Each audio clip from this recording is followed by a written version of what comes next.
Bate-papo, a alma desperta entre um amém e uma risada. Aqui a fé é compartilhada. Reza e resenha, fé que conecta. Bate-papo, a alma desperta entre um amém e uma risada. Aqui a fé é compartilhada. É conversa boa, é reflexão, é Deus presente no coração. Tema profundo, mais leve do bem. Vem com a gente, Você também. reza e resenha pode chegar. Tem palavra viva pra te inspirar. Se é fé com verdade E alegria, reza e resenha todo dia. reza e resenha, fé que vira conversa. Olá, meu irmão, minha irmã, tudo bem? Sejam bem-vindos ao segundo episódio do nosso podcast, o Reza e Resenha. E hoje a gente está muito feliz porque a gente vai falar de um assunto muito bacana e com um convidado especial, que é o Padre Nicanor. Boa noite a todos que nos acompanham no podcast Reza e Resenha. Gostaria de dizer para que continuem nos acompanhando, curtindo, compartilhando todos os conteúdos que a gente vai publicando nas plataformas digitais, no Instagram, no YouTube, no Spotify. E hoje, mais uma vez, a gente tem a honra de estar na presença de um sacerdote. É uma honra estar aqui na presença do Padre Nicanor Alves Lima de Matos. Seja muito bem-vindo, Padre. Seja bem-vindo, Padre. Muito obrigado. Muito obrigado pela sua presença. Satisfação. Se você pudesse, Padre, iniciar contando um pouco sobre a sua história, sobre a sua vocação, contando um pouco para a gente. Muito bem, agradeço a possibilidade de estar aqui com vocês e para mim sempre é uma responsabilidade também falar um pouco sobre a ciência canônica, né? Atualmente eu sou pároco da paróquia Santos Anjos da Guarda, da cidade de Guaramirim. Somos ao todo em 7 igrejas. Também deixo o meu abraço, né, a toda aquela paróquia abençoada, que há 8 anos estou lá, né, com a graça de Deus, com o sim do bispo e o aval do povo, né? Então, agradeço muito a Deus por essa oportunidade. Sempre digo que é um privilégio ser pároco daquela paróquia. Também já fui pároco da minha paróquia de origem, paróquia Imaculada Conceição de Itapoá. Fui pároco por 3 anos e meio e comecei a minha vida sacerdotal mesmo como diácono, transitório e padre na paróquia Senhor Bom Jesus, do bairro Aventureiro, em Joinville. Né? Ali que eu comecei o meu início de ministério, né? Ao todo, estou indo para, esse ano é o 13º ano de ordenação sacerdotal, e sou filho de Santa Catarina, mas também sou filho de São Paulo. Minha mãe é catarinense, portanto toda a minha família materna é de Santa Catarina, da região ali, um pouquinho da região de Itapoá, a região mais próxima do Porto, e também ali a Vila da Glória, dali que eu venho, a minha origem catarinense. E meu pai é de Caçapava, uma cidade próxima de Taubaté e Aparecida, e lá pelas tantas se encontraram em São Paulo. Minha mãe teve um primeiro relacionamento, ficou viúva, meu pai na época estava saindo de relacionamento e com a minha mãe se encontrou e me tiveram. De pai e mãe sou filho único, mas tenho outros irmãos que amo tanto quanto, né? Irmãos maravilhosos, irmãos e irmãs maravilhosos. E nesse sentido, eu penso que a vocação, ela tem muito da minha família. Minha família sempre foi uma família muito religiosa. E agradeço a Deus por essa bênção na minha vida. Lógico, ser religioso não é o mesmo que ser perfeito, né?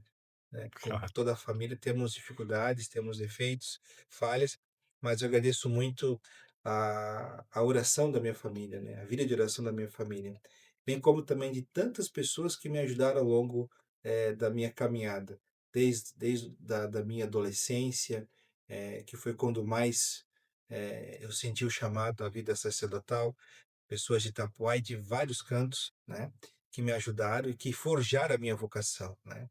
Eu gosto muito dessa expressão, que não é minha, mas de Orlando Brandes, que foi também bispo de Joinville. A vocação é forjada, né, assim como o martelo bate no ferro com a bigorna e vai modelando o metal até se formar uma espada, o que se deseja.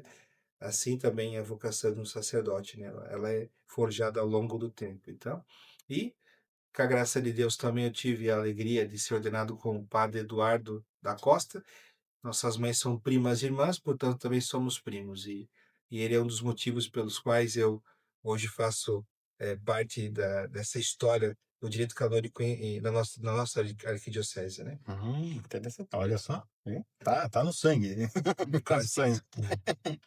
Tá certo.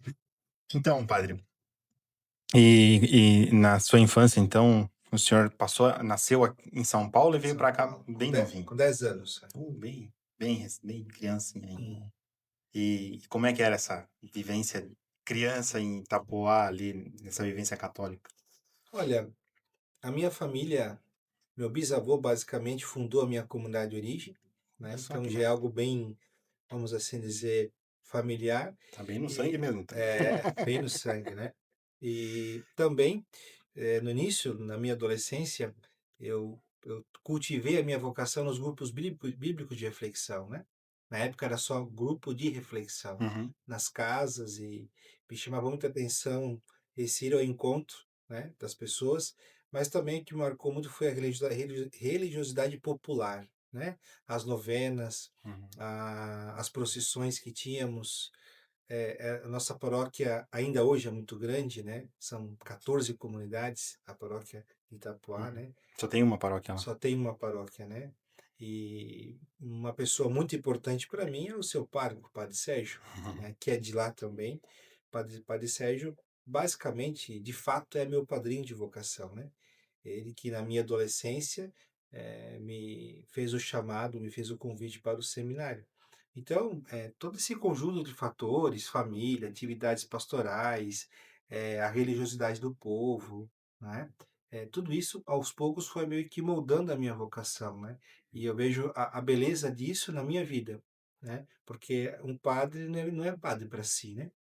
A gente é padre para a igreja e, consequentemente, para o povo, né? Quando uma pessoa eventualmente agradece algo para mim, eu digo, eu sou padre por você, né? Esse é o sentido do não desposado, ou seja, de não ter um casamento. Não é ser um solteirão frustrado ou alguém que simplesmente se negou à vida matrimonial, mas é esse derramar-se na divina providência para estar a serviço dos irmãos, a serviço dos outros, né? Sem esperar nada em troca, né? Isso, óbvio, é um discernimento, é uma luta, que a gente também é falha, a gente é pecador, mas eu digo que tudo isso que eu vivi na minha adolescência e na minha infância também, obviamente, tudo isso me moldou muito. E uma das coisas que para mim marca é a presença de Nossa Senhora, né? Meu pai era profundamente mariano, como minha mãe também é mariana, então isso sempre me chamou muita atenção. Uhum. E eu tive a graça de nascer no dia de Nossa Senhora das Graças, né? Nasci no Olha só. dia 27 De de novembro. novembro, então já nasci num dia dedicado a Nossa Senhora. Então eu sou realmente muito grato a Deus e especialmente por ter Maria como mãe, né? Olha só. E já que o senhor falou que o Padre Sérgio tem né? Tem um dedinho ali nessa. Sim. Como é que foi essa? Como é que o senhor. Esse chamado, esse Como é que convite. aconteceu esse Então, encontro? aí vem também a questão de parentesco, né? Ué, O, parente também do Padre Sérgio? não necessariamente. O cunhado do Padre Sérgio, Pedro Alves, ele é parente distante também da minha família. Tanto Hum, que o sobrinho dele, que é padre, o Padre Anderlei, também é meu hum. primo distante, né? O Padre Anderlei. Ele tá aí na E Nossa Senhora da Graça. isso, em São Francisco do Sul. E havia sempre uma proximidade indireta entre nós, né? Uhum. E como de certa forma, um jovem, eu tinha o quê? Meus 15 para 16 anos, já tinha uma atividade na comunidade, uma atividade, na época eu trabalhava com coroinhas, né, e também ajudava na coordenação da nossa comunidade, né? Certo dia o Padre Sérgio apareceu na minha casa perguntando se havia um candidato para o seminário, que disseram para ele que alguém ali queria para o seminário. Eu sempre digo que até hoje estou tentando procurar esse candidato, né? Porque Ué? ele disse que alguém se manifestou, eu nunca disse nada, né? Então, hoje a gente, como padre, já um pouco já sabido das coisas, é estratégia vocacional, né? É Ah, jogar uma, não digo uma mentirinha, mas jogar uma ideia na cabeça da pessoa como é que e é? que... Jogou um verde para colher maduro? Isso, e colheu bem maduro, Bem, né? bem maduro. Que bacana. E aí, ele fez Fez esse convite e é essa. curioso, porque o Padre Sérgio estava fazendo a transição da fase da filosofia para a teologia. Uhum, E ele me deixou o telefone do seminário, que agora não existe mais, o Seminário Filosófico de Santa Catarina, o Cefisc, né? uhum. Era um seminário que, com exceção de Chapecó, todas as demais dioceses tinham os seus seminaristas em seminário, E onde que ficava? em Brusque, Em Brusque. né, no bairro Nova Brasília. Esse seminário já comportou quase 100 seminaristas já, né? Nossa. E na época ele estava na transição, saindo de Brusque para a fase da teologia em, em Florianópolis. Uhum, Como eu não sabia muito disso, essa distinção, né? E eu levei um tempo até cair a ficha da vocação. Esse tempo foi quase 6 meses. E basicamente deu esse tempo que o padre Sérgio não estava mais lá. Na época, seminarista Sérgio. uhum. Então, de modo que, quando eu liguei, eu não tinha como entrar em contato com ele, né? Hum, Mas aí que eu digo que a experiência de Deus, e acima de tudo, a generosidade das pessoas, elas nos ajudam muito. Na época, o reitor era o padre Elias de la Justina. É um padre que ele pertence ao clero da diocese de Tubarão. Eu liguei, ele com certeza devia ter muitos afazeres, todo padre tem, né? Depois que a gente se ordena, a gente sabe o que é isso. Ele falou assim: olha, eu não posso atender no momento, foi numa manhã, mas à noite eu te ligo para te dar uma resposta, né? Para te orientar. E eu pensei, esse homem não vai me responder, ou se responder, talvez vai ser de qualquer jeito, né? E para o meu engano, o Padre Elias foi de uma gentileza, de um cuidado, que, imagina isso, há mais de 20 anos atrás, ficou 1 hora quase comigo no telefone, né? nossa. Na época que tinha os pulsos, né? Que a coisa era Sim, cara, né? pagava Hoje, por pulso, né? hoje é mais barato, né? Eu tô ficando velho mesmo, porque eu sou dessa época que eu ficava ali angustiado, porque vinha o relógio, né? Uhum. Indo, eu ficava, meu Deus, cada hora é mais um dinheiro, né? E ele que ligou para mim, não foi eu que liguei para ele, de modo era ele que estava Que ele tava pagando, pagando, né? né? Então, ele ficou 1 hora e teve paciência. Eu digo porque o Padre Elias também, indiretamente, ele tem uma importância na minha vocação, porque ele, sem me conhecer, não era do clero de Joinville, ou seja, não pertencia, na época, à Ah, diocese de sim. Joinville, não tinha por que ele estar investindo, porque não era a diocese dele, né? Mas eu digo que um coração de um sacerdote, quando é um coração partilhado, ele faz a diferença, né? E ali a atenção que ele me deu mais motivação. Uhum. E aí ele já fez os trâmites, me ajudou a ter contato com o seminário de Joinville, e na época eu entrei em contato com o Padre Ronque, né? Que é o nosso vigário geral. Que é o nosso vigário geral, né? Então, e também sou imensamente grato ao Padre Ronque. Se eu tive a escuta do Padre Elias, ou seja, um ouvido para me ouvir e para acolher as minhas ânsias, os Uhum. meus desejos de jovem, eu tive o Padre Ronque que me abraçou como pai, que me acolheu como pai, e até hoje assim o faz, né? Olha Tenho um só. carinho por ele, tenho um carinho realmente de filho por ele. E somos em vários seminaristas que já tiveram a graça também de serem conduzidos por ele. O Padre Sérgio também é uma dessas pessoas, né? Então, basicamente, é ali que, vamos assim dizer, que a vocação foi entrando nos trilhos, né? Foi se conduzindo, né? Uhum. Padre, e hoje a gente também vai falar sobre um assunto muito interessante, que é o Tribunal da Igreja, ou Tribunal Eclesiástico. Sim. Se o senhor pudesse comentar um pouco para nós como é que funciona, o que que é esse Tribunal Eclesiástico. Uhum. É, a minha aptidão, vamos assim dizer, acadêmica, sempre foi mais pela antropologia teológica. Gosto muito. Tanto que hoje tenho a graça de ter um jovem seminarista, o seminarista João, que Uhum. está fazendo a sua dissertação não, o seu TCC, né, seu trabalho de conclusão de curso em Severino Boécio, que na minha opinião é um dos homens que forjou, né, a nossa realidade ocidental, né? Então, nós somos muito devedores. Esse jovem está tendo essa graça e, de certa forma, colocando em prática aquilo que no passado desejei. E é um menino muito bom, muito inteligente. E a minha esfera de pensamento sempre foi nisso. Aí, por conta de família, padre Eduardo, a necessidade que tínhamos na época, né, Uhum. para a possibilidade de termos um tribunal na época, diocese de Joinville, tudo isso foi meio que me servindo de aparato para, aos poucos, vou usar essa expressão, tomara que eu seja feliz, comprar essa ideia, né? Uhum. Ou seja, sair de uma realidade, de um pensamento apenas antropológico, ou seja, o ser humano no seu aspecto cultural, espiritual, psíquico, enfim, para você ir para uma questão mais prática, né? Mais terra a terra, mais objetiva, porque a lei é isso, né? Sim. Então foi de certa forma um renunciar, né? Mas eu acredito que esse renunciar teve um bom propósito, porque cresci muito com direito e também acredito que na minha pequenez tenho contribuído e busco contribuir ainda para a nossa arquidiocese naquilo que o direito num todo, né? Então, a pergunta é: o que seria um tribunal eclesiástico, né? O tribunal eclesiástico, ele é o desdobramento do código, né? O código é a compilação de todas as normativas da igreja ao longo dos séculos, né? Então, o tribunal realmente ele é um grande servidor do código, no caso, o nosso código de direito canônico, né? Uhum. Então, tentando ter um resgate histórico, nós vamos ter um código na igreja somente em 1917, um código estruturado.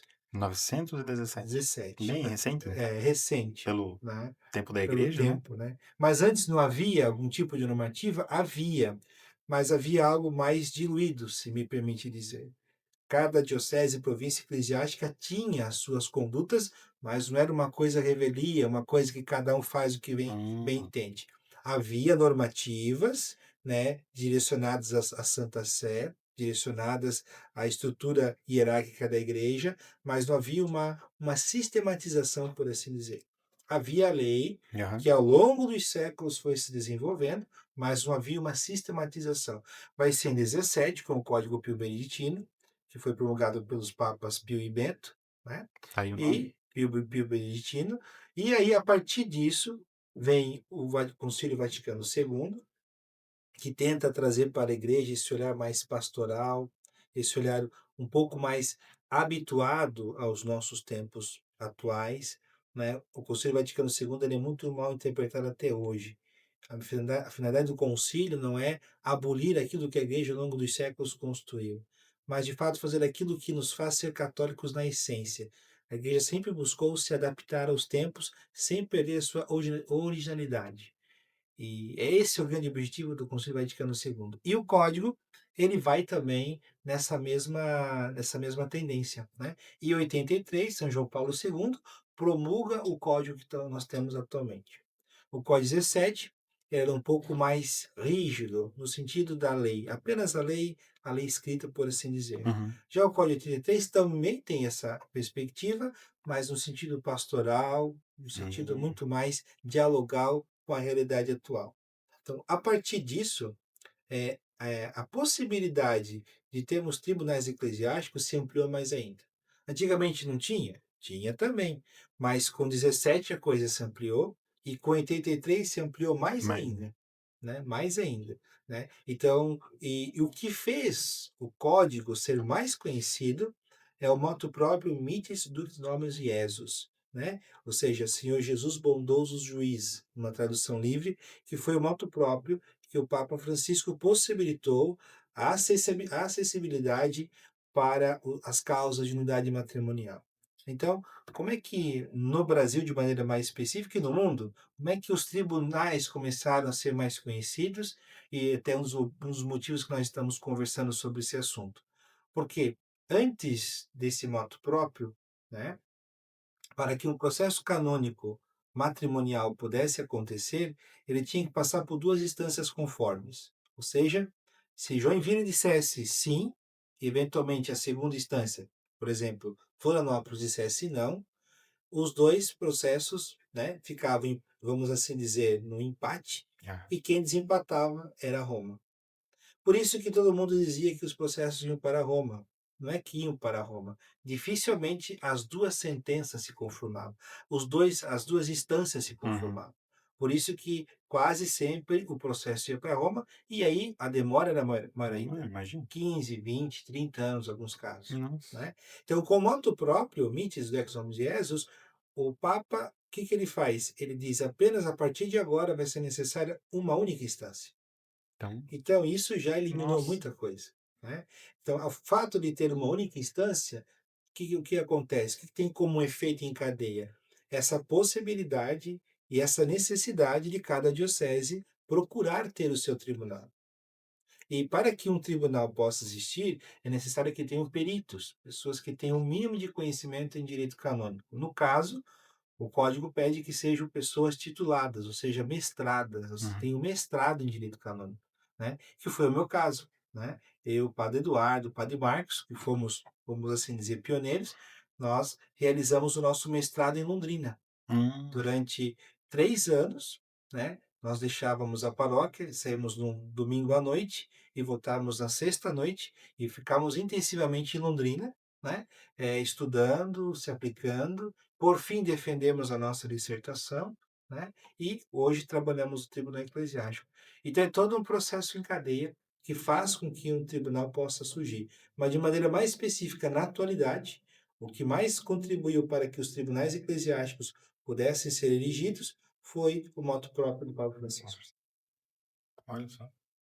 E aí, mas aí, por exemplo, não são aqui em Santa Catarina, não são todas as dioceses que têm o Não, tribunal, né? não.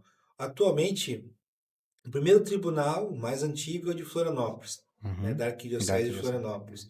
O segundo tribunal que foi erigido foi o nosso, de Joinville.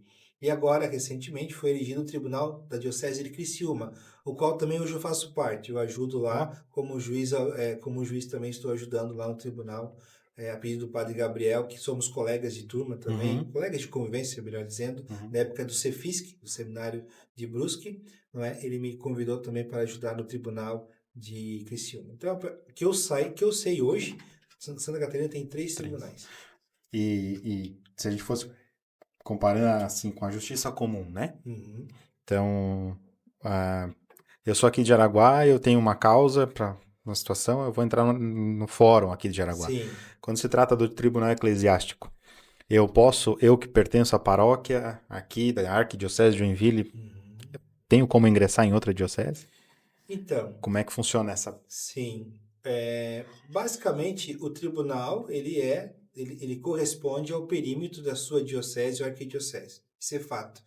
Agora, a esfera de jurisdição, a esfera daquilo de competência, como também falamos, são 3 critérios básicos. Primeiro, no caso do processo matrimonial, né, que uma das partes, ou seja, o demandante e aquele que será demandado, more no território, no caso nosso, da Arquidiocese de Joinville, que o casamento tenha sido celebrado no território da Arquidiocese de Joinville, ou que as provas, ou seja, algumas testemunhas estejam no território da Arquidiocese de Joinville. É isso que faz com que um processo possa ser acolhido ou não num território, né? Por exemplo, a pessoa é lá de Florianópolis, mas ele mora aqui hoje. Ele tem a opção de iniciar o processo aqui, porque mora aqui, mas pode fazer em Florianópolis, porque o casamento, por exemplo, foi celebrado em Florianópolis. Então, ele tem essas 2 opções. Diferente se, por exemplo, ele está em São Paulo, de passagem, né, e simplesmente quer iniciar no Tribunal de São Paulo. Ele não mora lá, o casamento não foi celebrado lá, e não tem nenhuma testemunha, então não poderia ser. E aqui no nosso caso, por exemplo, nossa arquidiocese, né? Sim. Quando foi criada a Arquidiocese de Joinville, criou-se a província eclesiástica, né? Que inclui Sim. Joinville, Rio do Sul e Blumenau, né? Sim. Então, nosso tribunal de Joinville, ele abraça todo esse território? Então, nós estamos hoje num processo para que as outras 2 dioceses também possam fazer parte do nosso tribunal. O fato da elevação da arquidiocese não é de imediato esse acolhimento. Existe um processo de reciprocidade entre os bispos que correspondem ao regional, nosso, no caso, a província eclesiástica de Joinville, mas pelo que eu sei, pelo que eu acompanho da parte do Padre Eduardo, que é o vigário judicial, isso já está quase finalizado, né? Porque, no sentido bem simples, os outros bispos sufragâneos, eles têm que desistir de ter um tribunal. Eles têm o direito, entende? embora para eles, obviamente, é muito mais fácil fazer uso da nossa estrutura que já está Já está pronta. pronto? Mas no futuro próximo, nada impede que eles também possam ter o seu tribunal, que foi o nosso caso. Pois é. Nós pertencíamos à província eclesiástica de Florianópolis, na época era apenas uma diocese, quando foi fundado o tribunal. Uhum. A partir do desejo do Dom Francisco, que já era um desejo do saudoso Dom Irineu Roque Scherer, né? Aos poucos o nosso tribunal foi construído. E foi construído justamente quando foi, no caso, teve o grupo de canonistas, mas justamente quando nós ainda éramos diocese, Diocese. ainda como província eclesiástica apenas de Florianópolis. Uhum. Então, em tese, os dois bispos de Blumenau e Rio do Sul também teriam o seu direito de ter o seu tribunal, desde que também tivesse as condições de pessoas peritas no assunto, que eu sei que já também estão tomando essas providências para isso que é bom. possam ter pessoas, né? Mas hoje, atualmente, para eles é muito melhor que possa fazer parte do nosso tribunal, né? Para eles é melhor. E se eles optarem por essa opção, não, a gente utiliza o Tribunal de Joinville, por Sim. exemplo, porque já está pronto, está Sim. estruturado, mas amanhã depois eles querem erigir um tribunal na diocese deles. Eles vão ter que fazer o mesmo processo que fizemos, ter pessoas principalmente peritas Mas- e depois pedir um plácite, né? Uhum. Em tese o bispo pode erigir o seu tribunal, né? Mas como tem esse acordo, também não é simplesmente sair desse acordo e pronto, acabou. Uhum. Esses acordos geralmente são por tempos, né? Que são renovados, entendi. né? Tem isso também. Mas basicamente há essa possibilidade, desde que seja observado o tempo desse acordo entre as dioceses, né? E basicamente que a diocese que tem a intenção tenha pessoas preparadas, pra né? isso. Pessoas qualificadas para isso, né? Uma vez que isso acontece, o bispo pode pedir o plácito da Santa Sé para que possa ter seu tribunal. Não é algo definitivo. Não, desistir, vamos utilizar o de Joinville, para sempre vai ser assim. Não, eles podem. Mas eu digo de antemão, né? Para um bispo é muito mais econômico ele estar usando o tribunal do amigo Que já- do que do o vizinho seu, ali, né? Claro. Pelo aparato de pessoas, a estrutura, né? É Sim. melhor, né? Enfim, tem a vantagem de uma autonomia, mas também toda autonomia tem um preço, né? Então, Exatamente, né? então é mais vantajoso ficar ali com Deixa a assim por enquanto. Deixa assim por penso que sim, enquanto, né?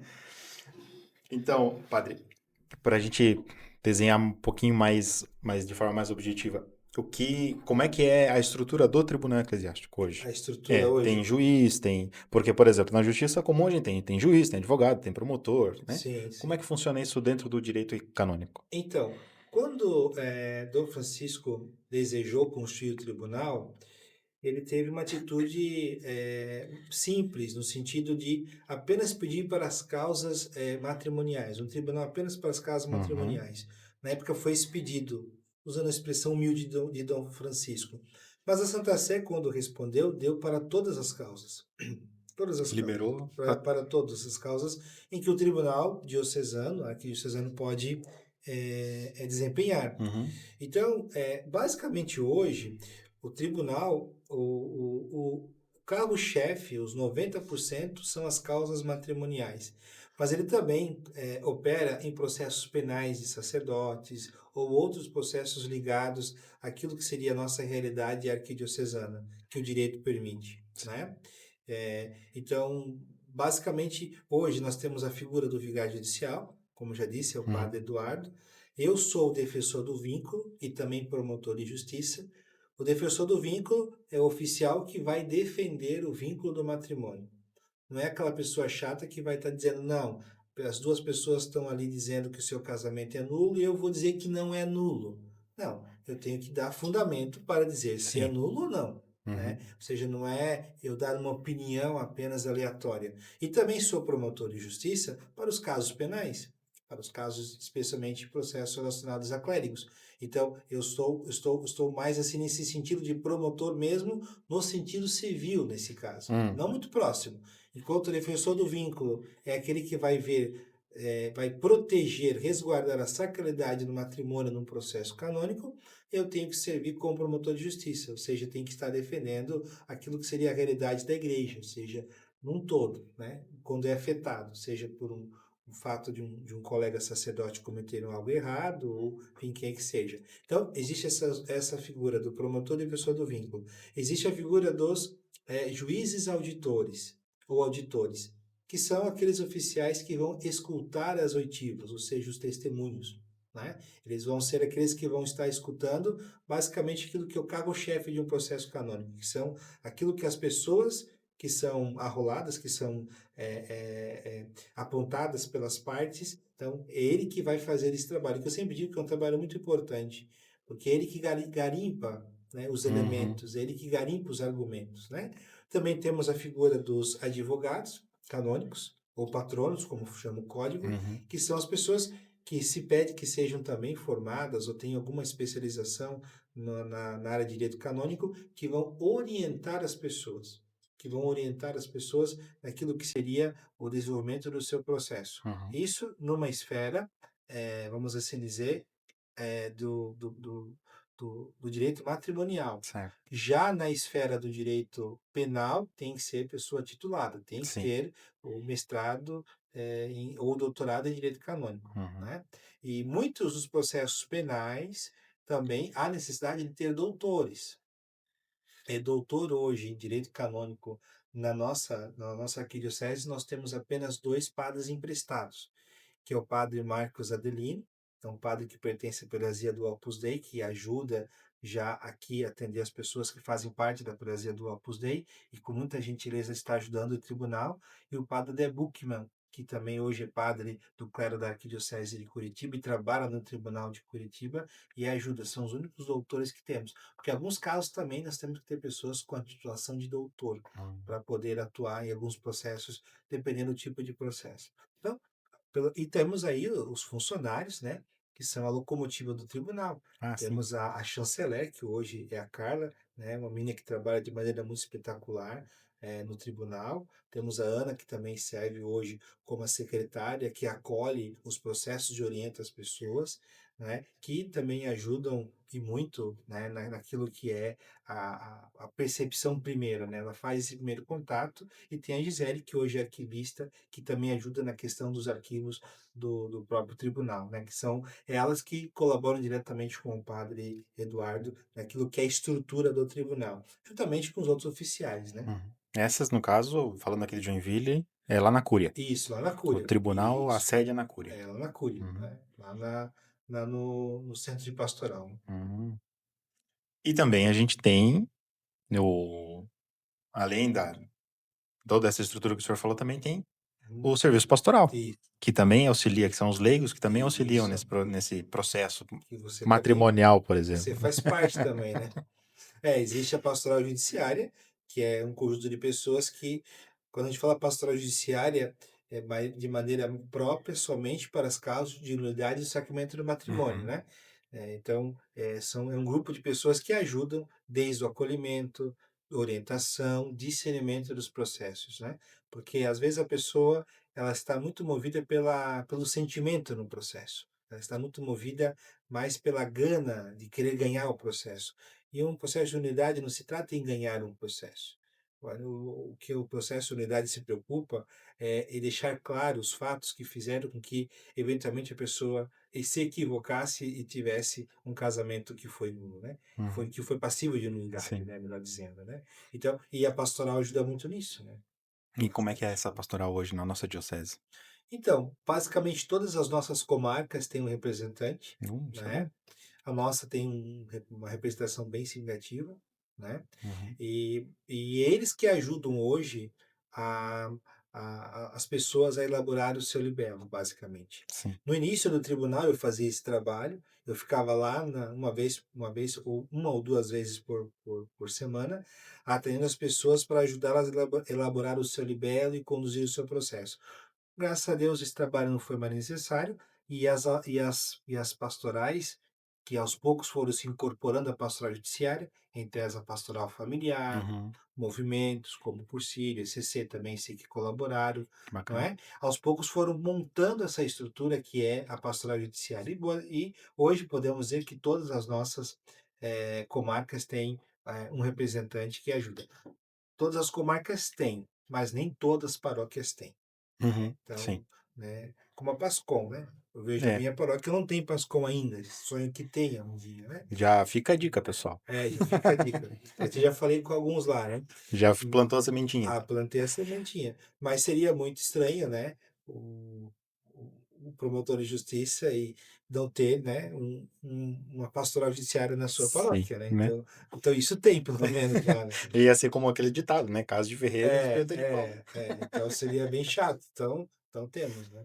Padre, e também poderíamos dizer assim que seria interessante um católico ter em sua biblioteca ou de fácil acesso, né, a Bíblia, o Catecismo da Igreja Católica Sim, e o Código de Direito Canônico. com certeza. A gente aqui conversando parece até às vezes ser um pouco complexo, né, um pouco mais técnico, né, quando se fala em Código de Direito Canônico.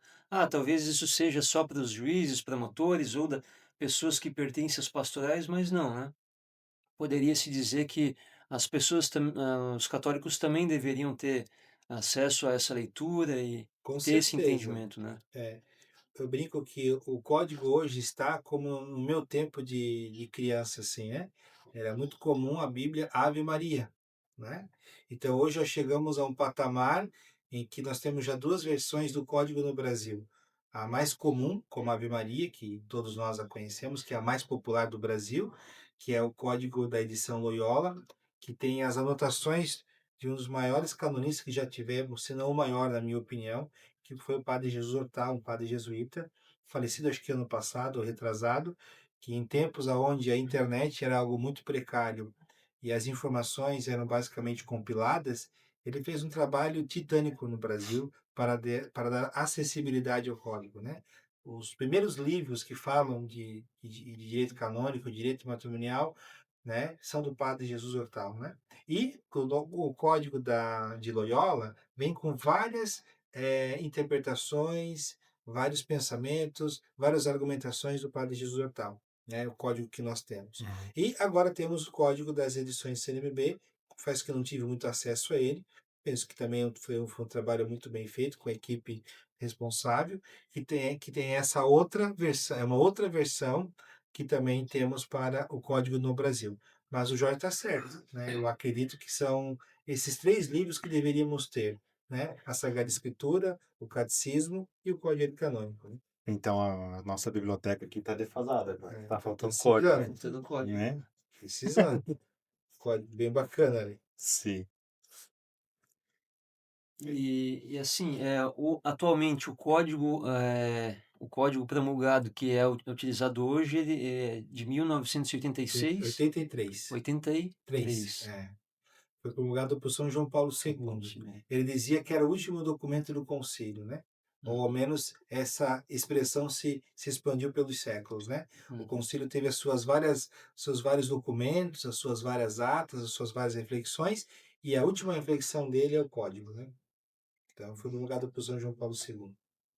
E se quem tem o poder, o direito de fazer modificações no Código de Direito Canônico? É somente o Papa, né? Basicamente, o Papa, ele orienta, ele dá as suas diretrizes, né? Por exemplo, o Papa Francisco fez algumas modificações do código. Nós temos um termo técnico em direito canônico, ele é o Supremo Legislador, né? Que entendemos que a Igreja ela é uma monarquia, mas quando a gente fala que a igreja é uma monarquia, não significa que o Papa vai acordar hoje, vai pensar, eu vou mudar isso no código porque eu quero. Não. Ele só pode fazer isso fundamentado na doutrina, no magistério e na própria Sim. Sagrada Escritura em si. Não basta a vontade dele. Não basta. Então, aquilo que realmente é condizente com a realidade da igreja, no sentido objetivo, porque o código tenta ser objetivo, o Papa pode fazer algumas modificações, algumas orientações nesse sentido, né? Então, é ele que faz a mudança, mas num sentido bem prático, promulgação, ou seja, apresentar um código novo, só foi com os dois papas Pio e Bento e agora com São João Paulo. Então, o Papa Francisco ele fez algumas modificações, mas não promulgou um novo código, né? E o Papa Leão é muito recente ainda, Ainda tá. embora ele é canonista também, né? Ele é formado, é doutor em direito canônico, mas interessante que agora, por enquanto, não fez nada substancial, né? Pelo menos que eu saiba, né? Tem alguma expectativa, será? Por enquanto, não, né? Não sinalizou nada até Pode agora, ser, né? né? Ele é bem tímido e quieto, né? É. Como é que é? Águas paradas são profundas. É bem isso, né? O Trump que o diga recentemente, né? Sim, sim. Aproveitando, padre, a gente gostaria também de agradecer que a realização desse nosso podcast, desse nosso programa aqui, que a gente quer levar para vocês mais conteúdo e mais conhecimento sobre a igreja, a gente quer agradecer a parceria da Zanato Artigos Religiosos, que desde o início, quando a gente propôs a eles essa proposta de vir ajudar a gente, né? Eles na hora falaram, não, a gente está junto, claro, a gente vai participar também com vocês. E eles mandaram um brindezinho aqui para o senhor. Ah, que chique. Olha que bonitinha essa capelinha aqui de São José. O devoto de São José, Olha, obrigado. então é providência. Obrigado. Muito obrigado, Zanato. E espero que essa parceria dure muito tempo. Obrigado. Fazer o merchandising e divulgar também a devoção a São José do Judas. Aí, ó. Então, padre, aí, então a gente pode dizer assim que o tribunal eclesiástico, né, ele tem esse viés focado ali para o direito matrimonial, porque é essa situação, principalmente que a gente vê bastante, nulidade matrimonial, né? O direito à parte penal, como o senhor falou, e analisando essa questão, assim, desde que o senhor começou no tribunal, aumentou muito a procura sobre nulidade matrimonial? O senhor tem visto, assim, que essa procura é mais um interesse de só, vamos colocar, grosso modo, a separação do casal, porque Sim. eles querem se distanciar de vez, porque realmente entenderam que não estava certo? O que o senhor consegue fazer E se esse também seriam, quais seriam os casos mais procurados no tribunal? No início do tribunal, como tudo era muito novo, especialmente porque muitas pessoas que também tiveram acesso ao que é a nulidade pelas redes sociais e mídias sociais, os jornais, quando o Papa Francisco promulgou o motu próprio, diziam que tinha direito à gratuidade, e o próprio motu próprio fala desse direito, mas também diz que os assessores, os que trabalham no tribunal, também têm direito de ser remunerados. Então, como conciliar uma coisa com a outra? Então, não é bem assim, né? Então, isso mais motivou. Muitas pessoas vinham muito mais preocupadas com a questão financeira, de querer tudo de graça, e do que, de fato, até mesmo com uma expressão objetiva de querer ter a sua nulidade, né? Então, no começo foi assim. Hoje, graças à divina providência, ao trabalho de tantos homens e mulheres, né? Seja aqueles que colaboram diretamente no tribunal eclesiástico, seja os oficiais do tribunal e principalmente com os homens e mulheres da pastoral judiciária, meio que afunilaram isso. De modo que hoje, pelo que eu acompanho, como defensor do vínculo, né, os processos já chegam não pré-julgados, mas chegam bem orientados. E isso ajuda muito, né, na elucidação dos fatos e principalmente naquilo que é mais importante, na fixação da dúvida. A fixação da dúvida é um momento do processo canônico em que é se observado qual capítulo de nulidade, ou seja, qual cânone, ou seja, qual elemento do código vai ser aquele processo em questão. E, tentando responder ao Jorge, o capítulo hoje mais invocado é o cânone 1095.1, falta de descrição do juízo das propriedades essenciais do matrimônio, né? A gente vive hoje um mundo tão global, mas ao mesmo tempo muito disperso, né? Eu não digo o mundo, acho que é a realidade, porque o mundo é belo, o mundo é feito por Deus, mas a realidade hoje ela é tão complexa que as pessoas de maneira equivocada assumem o matrimônio muito mais pela cerimônia, pelo aparente glamour e sem medir as consequências e principalmente, né, querer dividir a sua vida com outra pessoa e se tornar uma só carne, que é o que se espera do sacramento. Então, esse é um dos cânones mais invocados, ou seja, as pessoas cada vez menos têm uma descrição do juízo do matrimônio. Elas casam por casar ou nem sabem com quem estão casando. Casa porque tem que casar. Todo mundo casa, né? Tem que casar. Que é bonito, né? Então, o que falta aí, talvez nesse ponto, o que faltou para esse povo que procura mais por esse objetivo é a catequese, né? Basicamente. É reflexo disso. Né? Porque isso também é algo que eu percebi que de um tempo para cá mudou, né? Antigamente fazia lá o curso de noivos, né? Era um dia, fazia o curso, acabava, começava de manhã ou de tarde, início da tarde, à noite acabava. Hoje em dia já não, né? Tem um processo de catequese um pouco mais longo, né? A gente vê por exemplo, aqui a gente acompanha a pastoral familiar, né? Então a gente vai acompanhando a turma que vem e os noivos, no caso, né? E é bonito de ver, né? Continuando nessa curiosidade sobre a procura, né? Hoje o senhor consegue dizer assim qual que é a média de os casais são os casais mais jovens, os mais idosos, ou qual que é a idade que mais procura o tribunal para essa finalidade? Olha, pelo que eu percebo, é a minha idade, né? São os seus Então são jovens. jovens ainda, como dizia o Chaves, né? Amanhã velho será, né? Mas basicamente de 30 a 40, 60 anos. Tivemos Uhum. casos de pessoas de 90 anos que pediram nulidade, que foram casos bem assim, diferentes, né? Mas a média seria mais essa. Mas também existe uma faixa dos 20 anos que procura bastante também. Mas eu acredito hoje, sendo assim, é bem de opinião mesmo, né? Ou seja, sem ter uma base técnica, uma base teórica. Pelo que eu acompanho, seria mais a média dos seus 30 a 40 anos, hoje Uhum. 50, que mais procura, né? Entendi. E aí são pessoas assim que mais já estão procuram porque já estão num novo relacionamento. Boa parte já estão no É, novo relacionamento e a principal motivação é o acesso à Eucaristia, né?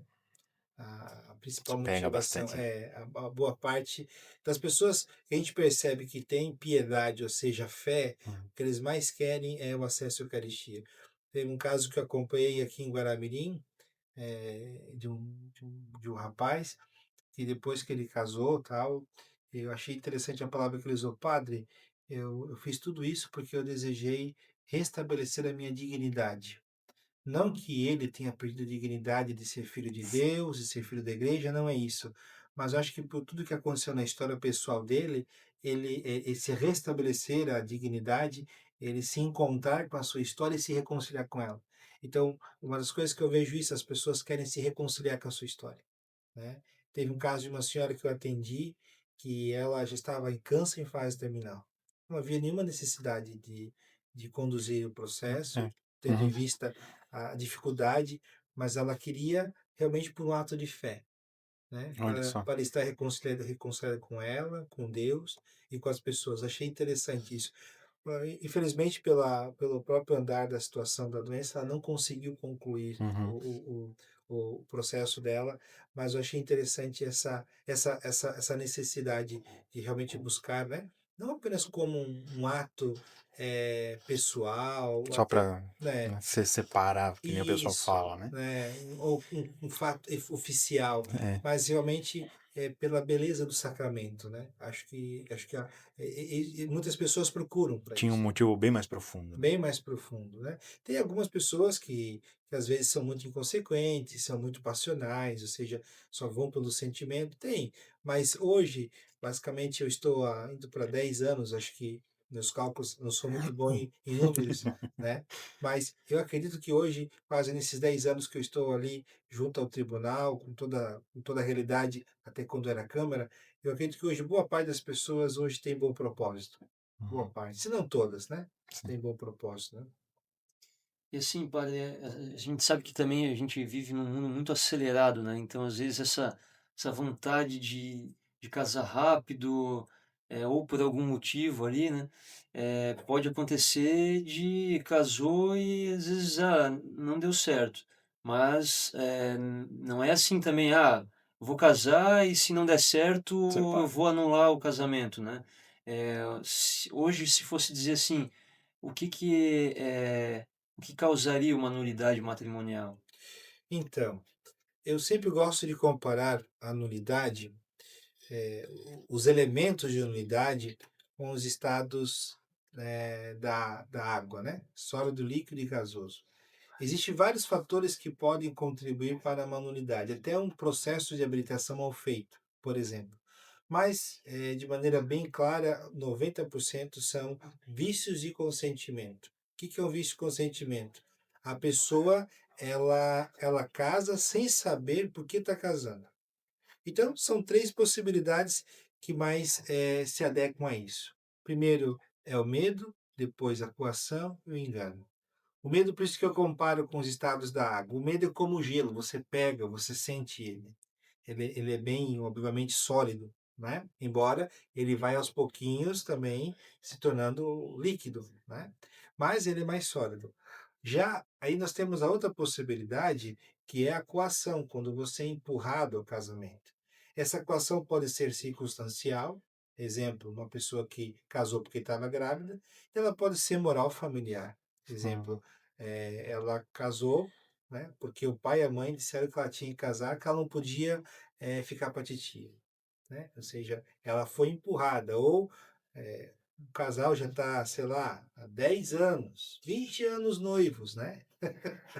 20 anos noivos. Aí fica um padre amigo buzinando: olha, você tem que casar, você tem que casar.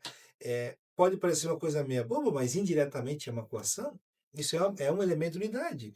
Porque, imagina, um sacerdote sempre tem um apreço, as pessoas têm um apreço ao sacerdote, e é uma pessoa de autoridade. Então, o fato de você ficar ali falando, dizendo, é um tipo de, indiretamente, de coação.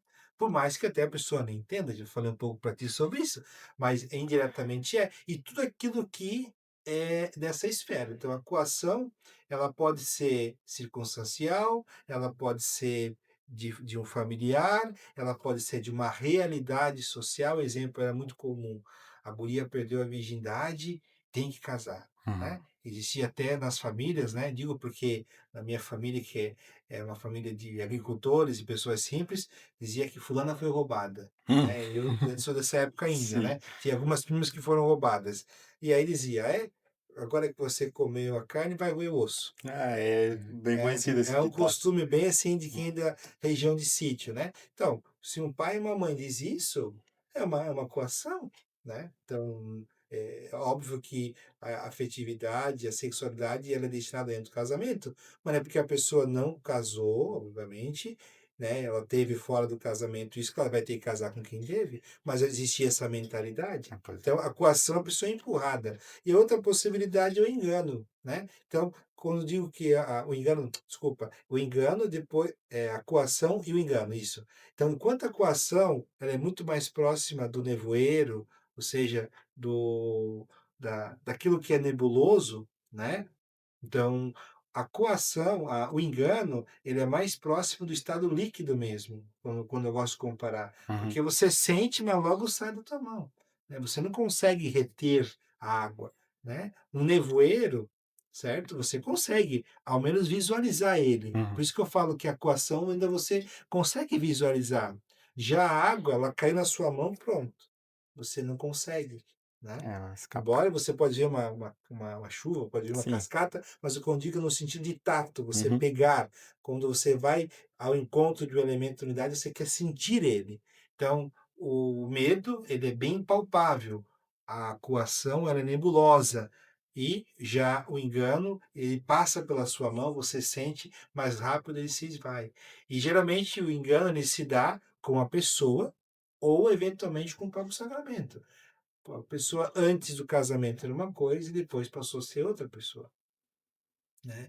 Ou a pessoa casou porque achou bonita a cerimônia, achou bonito, é glamuroso, os convidados, ou seja, isso eu digo como padre, em muitos casamentos é visível. Uhum. A pessoa está ali preocupada não com o sacramento, ela está ali, ela passou a fase das fotos, passou todos aqueles ritos iniciais que de fato não são nem essenciais, eles estão ali como facultativos no próprio ritual, mas para muitos o mais importante é a entrada dos convidados, das damas, dos pajens, e depois, né, quando muito o noivo, que é meio discreto, e a noiva. Pronto.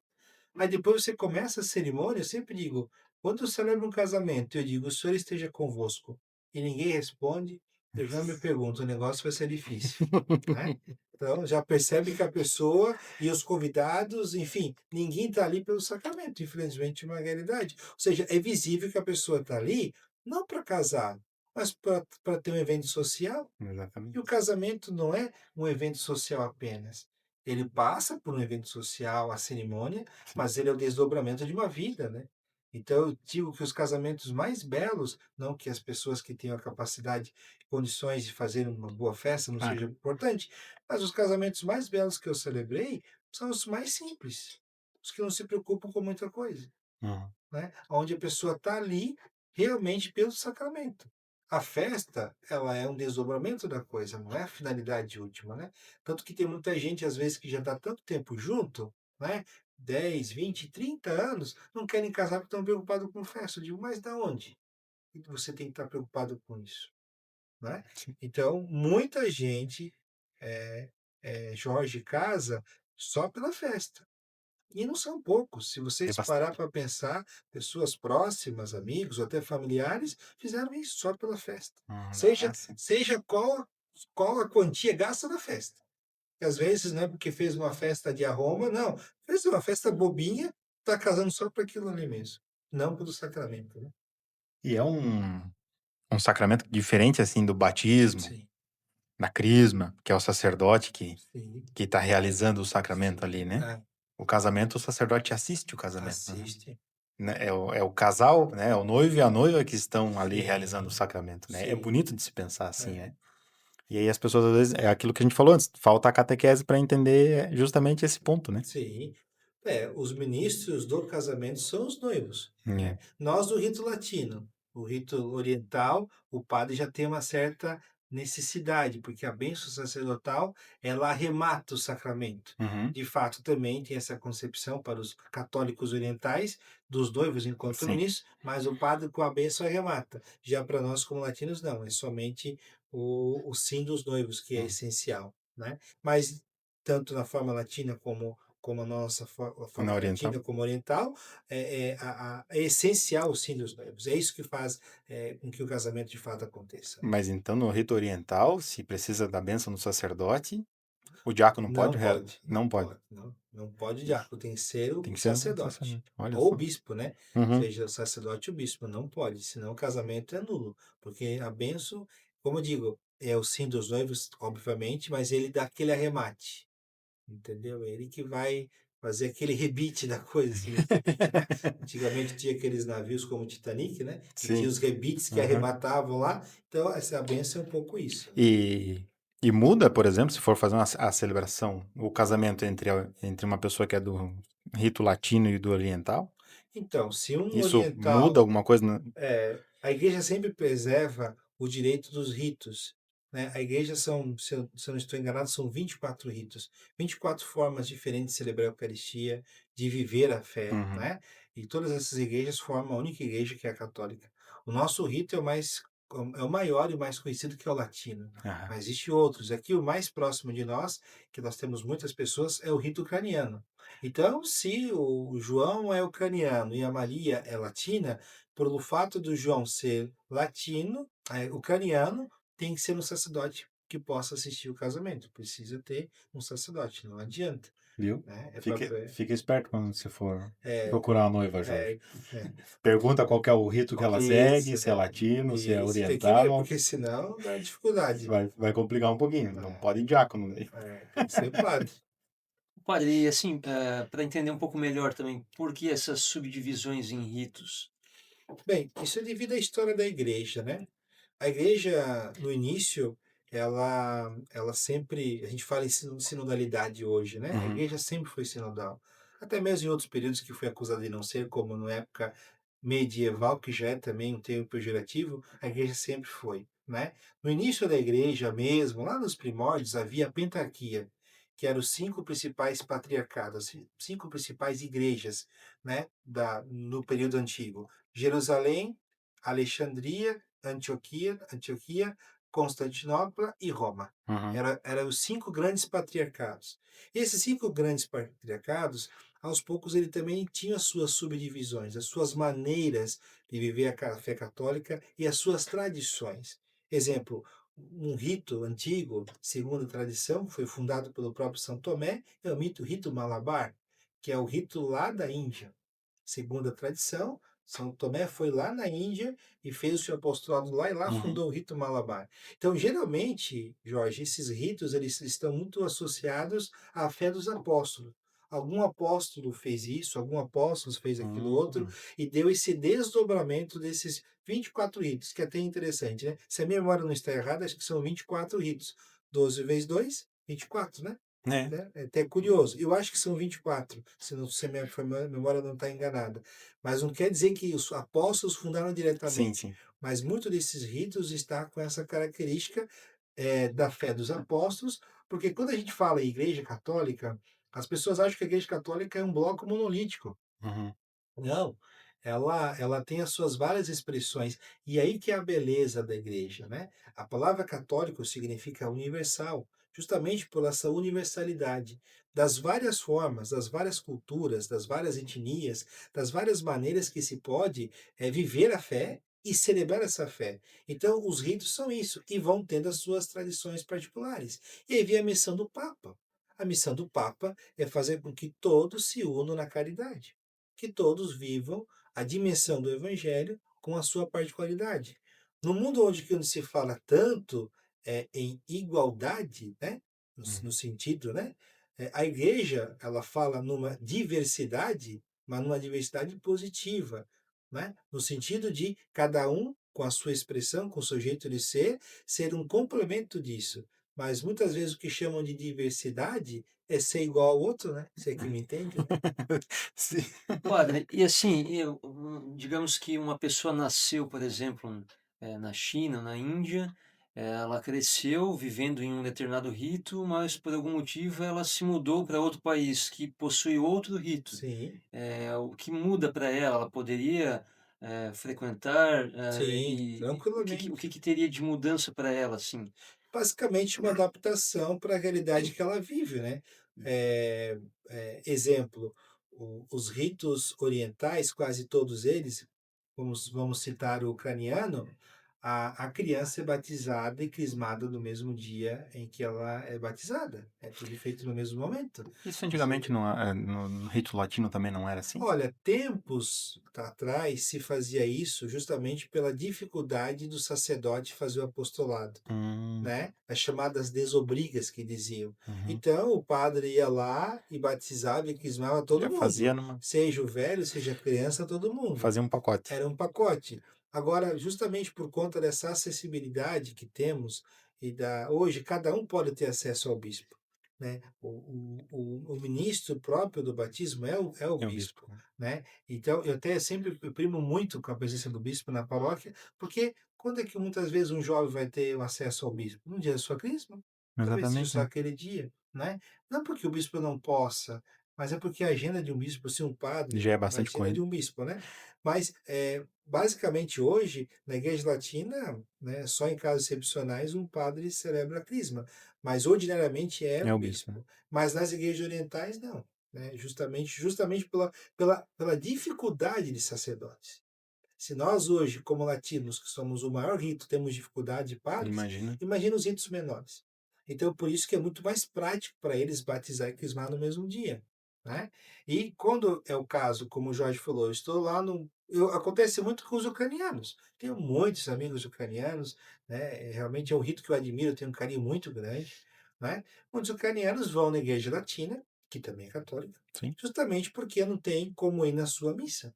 Não tem como ir celebrar do teu jeito, com a sua cultura. E aí que a igreja se preocupa, porque qual que é o perigo disso? A pessoa vai, se acomoda, né? Não fala mais ucraniano, não tem os usos e costumes ucranianos, vai perdendo a sua identidade cultural e religiosa. Daqui a pouco, qual que é o perigo do rito latino?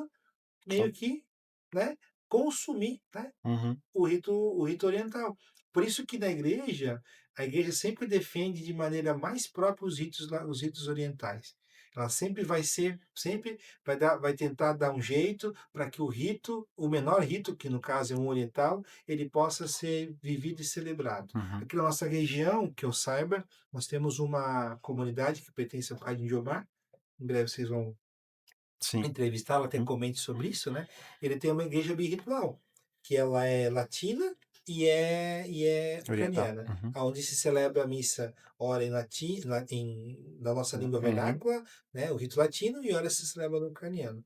Mas, respondendo, se você está no lugar, você pode participar, e é interessante, porque, entenda, existem os ortodoxos, que muitos deles são frutos de alguns ritos orientais nossos. Mas todos os ritos ligados à Santa Sé, ligados a Roma, são católicos como nós, eles não são alienígenas, não é uma outra igreja separada, é a mesma igreja. Então, você pode comungar, né? Você vai na Ucrânia, por exemplo, tu pode ir lá numa missa e comungar da forma que os ucranianos comungam. Que nem a gente tem aqui próximo no Paraná, eu vejo bastante quando a gente vai viajar pra lá. A gente vê muito isso aí, né? Ah, eu vou na missa ucraniana, né? É, E realmente, você passa pelas rodovias, pelas cidades, volta e meia, você encontra lá com teto, cúpula lá diferente, é muito bonita por sinal, né? é. Então, O senhor falou sobre as igrejas, né? Uhum. Mas aí a gente vem uma pergunta, né? A Igreja Católica Brasileira, Aí não, aí aí é outra coisa. fica claro que essa aí É, não são está, cismáticos, são né? cismáticos, São né? cismáticos, é outra história, é outra concepção, né? Hum, Uma coisa é liberdade religiosa, que a Constituição assegura, e também a própria realidade humana como um todo. Sim, Cada um tem direito de seguir a sua consciência, né? Mas é fato que eles não são unidos à Igreja Católica por vários elementos da história, e os ritos deles para nós não são válidos, não, justamente porque não tem intenção, não tem aquilo que nós esperamos, né? Eu também gostaria de entrar um pouco no assunto do batismo, né? Digamos que podem existir situações em que o pai e a mãe são de religiões diferentes, em que situação que a criança realmente ela pode ser batizada, ou a questão dos padrinhos também, se são de religiões diferentes, se tem alguma questão que possa ser comentado nesse sentido. Bem, nós entendemos desde o início da igreja, desde a era apostólica, que o batismo nos imprime caráter e nos torna filhos de Deus e apaga os pecados. Essa é a concepção católica de todo o tempo, e assim sempre será. Então entendemos que o batismo é um remédio, é um antídoto contra o pecado. Então, nada mais necessário e justo que uma criança possa ser batizada, né? Você não vai esperar uma criança crescer para perguntar se ela quer tomar um remédio, hum, né? é verdade. Não vai perguntar para uma criança, ó, um bebê, você quer tomar um remédio contra a gripe? Você quer tomar um remédio contra o sarampo? Você vai dar o remédio. Então, as pessoas confundem muito hoje, porque depois da reforma, o batismo ele foi visto muito mais como uma adesão a um grupo do que uma forma realmente de você ser filho e filha de Deus. Tanto que é muito decorrente que alguém mude de igreja, seja ela até mesmo de outra denominação para outra denominação, vá lá e seja batizado novamente. Não estou dizendo que todas fazem isso, né? Sim, Mas muitas fazem. Porque hoje o batismo virou uma adesão.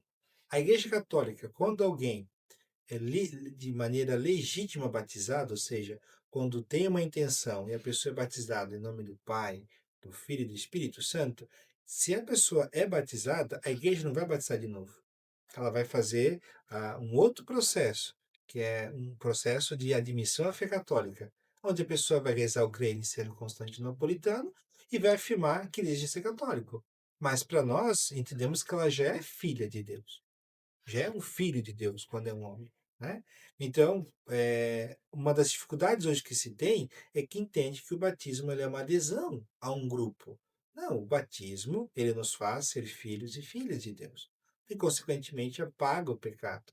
Só que aquilo que é realidade do pecado está em nós, né? Ou seja, eu costumo comparar que o batismo abre as portas do céu, né? Antes disso, não estão abertas porque você não é filho de Deus. É uma como, realidade. como diria o Padre Sérgio, muitas vezes ele fala, a gente aí pode começar a rezar o Pai Nosso, né? É, basicamente. Ele pode chamar Deus de Pai, Exato. bem lembrado. Então, as portas estão abertas, mas a ida até essa porta, ou seja, a nossa procura de ir até essa porta é nossa, né? Então, consequentemente, isso afeta na realidade dos padrinhos. Por quê? A gente não está questionando se a pessoa é boa ou má, se a pessoa tem uma ética ou não. Um ateu pode ser uma pessoa profundamente ética, Sim, uma pessoa agradável, e pode até ter sinais de santidade, de maneira anônima pode ter. Só que o que se espera de um padrinho? Que ele tenha o mínimo de conhecimento da fé católica, que tenha o mínimo de participação da vida da fé católica e que traga isso para a criança. O pai e a mãe, por natureza, espera que tenha isso, mas o padrinho é essa figura que vai realmente trazer para a criança o testemunho da fé. Não apresentar para a criança uma vida de paisagem de fé, não é isso. mas que traga o mínimo de testemunho de fé. E que as pessoas às vezes não entendem, e elas confundem isso com a pessoa ser boa, a pessoa isso, aquilo outro, Amigo. amigo, Nossa, né? amigo desde É. infância. E aí fica aí a pessoa. Questão dos presentes, algumas vezes, né? Então, É. aí é a dificuldade, a pessoa não quer um padrinho, ela quer um benfeitor, né? Hum. É diferente, né? Ela quer um benfeitor, não um padrinho. Como é que o direito canônico vê essa questão? Puxando a pergunta do Jorge, né? Quando os pais. Ah, eu quero que o padrinho do meu filho. Mas ele é evangélico. Ele Então, é de outra denominação. Ele é sim, cristão, mas é de outra denominação. Como é que a gente. Se a são, gente encaixa isso dentro do direito? são vários pormenores que temos no código. Os dois mais essenciais são esses, na minha opinião. Que seja cristão confirmado. Então, por exemplo. Então, quem não é confirmado não pode ser. Então, só vai ser cristão confirmado católico. É. Então, já está dizendo que seja católico, né? Basicamente. E que não tem nenhuma pena canônica. E Interessante. tem muito padre que confunde pena canônica com pessoa separada. Pena canônica é alguém que foi lá, fez algo, fez um sacrilégio à Santa Eucaristia, alguém que foi eventualmente excomungado, né? Isso é Uhum. uma pena canônica. Agora, uma pessoa que é separada, ela está em impedimento sacramental, que é outra coisa. Então, uma pessoa separada, sim, ela pode ser padrinho e madrinha. Uhum. A pessoa pode ser separada, ela pode dar exemplo de fé também. Logicamente, não de maneira, entre aspas, perfeita, mas pode dar. Uhum. E todos nós somos pecadores, não é? Ou seja, temos que tirar um pouco essa visão que uma pessoa separada é um pecador público. Não. A pessoa tem um impedimento sacramental, justamente porque, obviamente, que também isso tem a realidade do pecado, mas ela tem impedimento sacramental porque ela teve uma núpcia e que de fato não a viveu e agora impede ela de se aproximar da Eucaristia e, consequentemente, do próprio sacramento da reconciliação. E isso não é motivo para não ser padrinho. O que é motivo é uma pena canônica. E tem muito sacerdote, muitas pessoas que confundem essa pena canônica como um ato da separação, exemplo, né? Mas basicamente tem que ser católico batizado, né? Católico é batizado, mas crismado. Não, a pessoa é católica, mas não é crismada. Não pode. Pode. Eu sempre falo para as pessoas e às vezes não me entendem. Como é que você vai oferecer aquilo que você não pode oferecer? Se você quer oferecer a crisma para essa criança, se você quer oferecer o batismo, como é que você vai oferecer o batismo se você não tem o seu batismo confirmado? Pois é. Você é filho e filha de Deus, mas você não tem a confirmação que é o sacramento da crisma. Eu, nas minhas andanças pelas paróquias por aí, né? Um dia eu tava numa paróquia, numa cidade próxima. Não vou falar quem é, pra não Sim, entregar. E cheguei bem na hora, conversando ali com o secretário lá que fazia o atendimento, né? A paróquia só tinha um funcionário. Chegou uma mulher, ela queria ver para fazer a inscrição do batizado do filho. Aí ele perguntando, fez as perguntas lá, né? Os padrinhos são católicos, né? E tal. Não, não são católicos. Ele falou, qual que é a religião deles? Ah, não sei, a gente não conversa dessas coisas. Aí ele largou os papéis em cima da mesa e falou, desculpa então, mas não tenho o que fazer. a pessoa, Imagina, não conversa sobre religião e quer colocar de a padrinho. pessoa não quer padrinho, quer um benfeitor para o seu Exato. filho. É aquela história que a gente falou, ah, é muito amigo, não sei o quê. E esquece do essencial, né? Exatamente. Outro ponto, assim, que sobre o batismo ainda, podem acontecer casos em que existe um risco de vida da criança ao nascer, Sim. né? Nesses casos, então, uma outra pessoa que não seja o padre ou um diácono poderia também Pode, fazer o batismo da criança, pode. né? Por urgência, até o pai e a mãe pode fazer, né? Uhum.